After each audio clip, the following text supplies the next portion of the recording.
Akhir-akhir ini, artis Angelina Sondakh dikaitkan dengan sejumlah pria mulai Stephen Rumangkang, Marcelino Levran hingga Muji Masaid.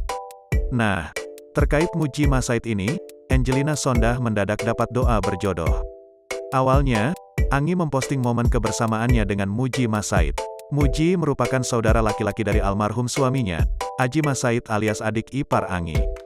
Pada postingan itu, Angi dan Muji berjoget TikTok.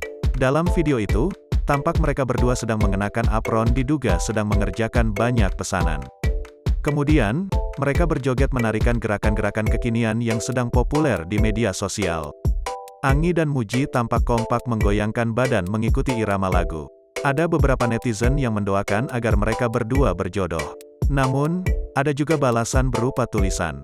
Bahkan, dia menjelaskan jika Muji sudah punya kekasih. Dia khawatir pacar sang ipar tersinggung.